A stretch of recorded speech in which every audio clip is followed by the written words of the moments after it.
Asalaamu calaykum waraxmatullaahi wabarakaatuhu daawadayaal meel kasta joogtaan iyo si kasta ay daawanaysaan sheekadan way ka duwan tahay sheekooyinkii hore aan idin soo gudbi jiray runtii waa sheeko murugo badan aad u xambaarsan waana sheeko history ah oo ku dhacday wiil Soomaaliyeed wiilkan oo ka mid ah dhalinyarada Soomaalida ay ku nool dalkeena ayaa sheekadan iga sheekeeyay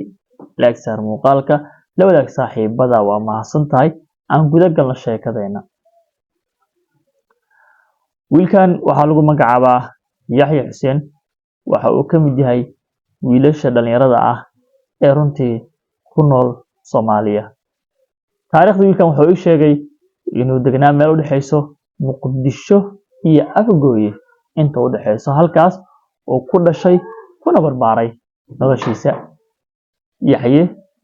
waxa uu noqday ku nool deegaanadaasi waxa uuna ii sheegay in dugsiga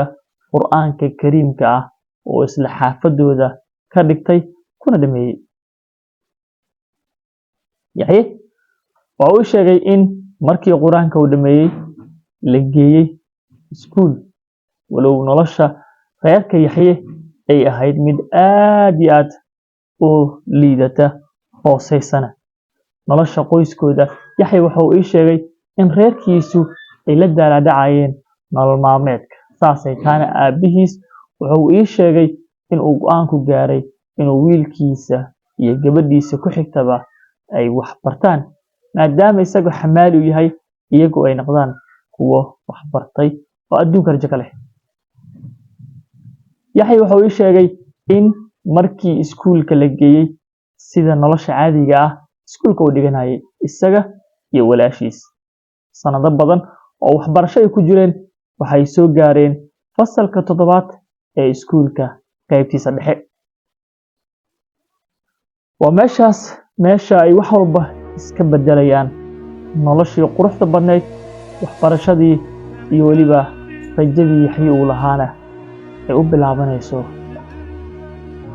nolol mugdi ah Yaxye wuxuu ii sheegay subaxasha ka mid ah isaga iyo walaashiis oo ku jiraan fasalka duruustuna ay sida normalka ah ay casharada u soconayaan waxa u soo galay fasalka maamulaha iskuulka iridda ayuu soo istaagay wuxuuna ku yiri cod aad u gaaban maamulihii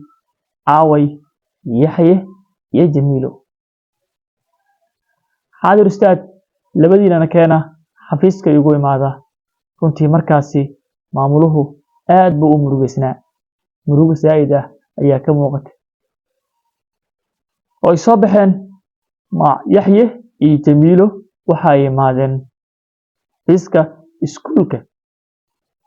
maamulaha ayaa ku yiri Yaxye haye Jamiilo soo dhawaada Yaxye ayaa hadalka qaatay wuxuuna ku yiri dad maxaa dhacay maxaa sameynay maxaa noo soo bixisay maxaan dib u geysanay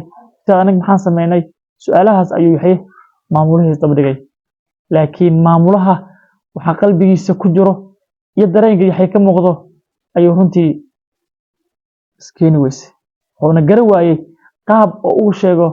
waxa jiro maamulihii Yaxye ayuu fiirshay su'aal ayuuna weydiiyay wuxuuna ku yiri Yaxye adiga yaa ku abuuray wuxuu ku yiri ustaad Ilaahay ayaa abuuray marka aad dhimanaysana yaa ku dili kara ayuu yiri wuxuu yiri ustaad Ilaahay un baa dili karo saas uu yiri Yaxye iyo Jamiilo aabihiin waa uu dhintay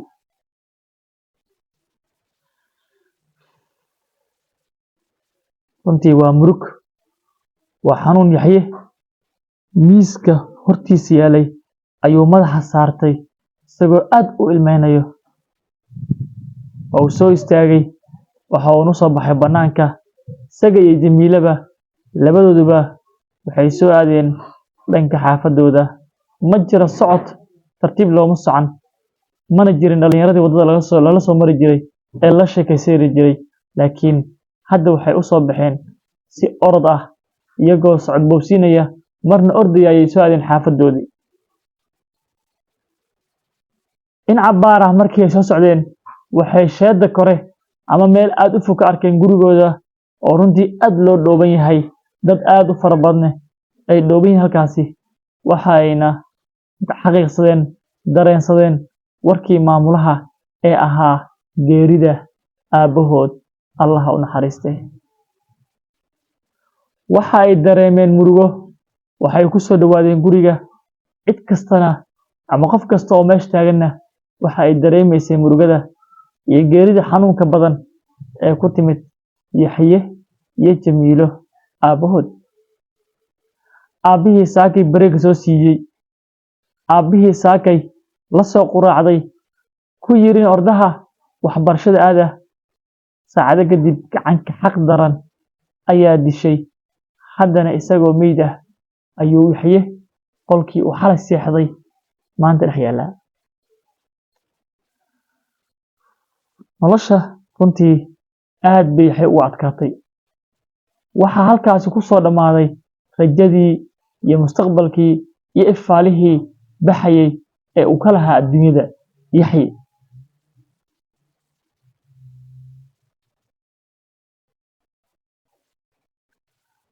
runtii waxay ahayd maalin aad u xanuun badan, maalin ugu duwan nolosha Yaxye. Gurigii ayuu soo galay, hooyadiisa ooynaysa, ciidadiis, adeerkiis iyo dhammaan wixii qaraabo la ahaa meesha ayay ku murugaysan yihiin. Waxaan la isweydiinayaa maxaa loo dilay Xuseen. La soco qaybta xigta insha Allah. Laag saar muuqaalka, la wadaag saaxiibada, aan ku salin nabigeena calayhi salaatu wasalaam.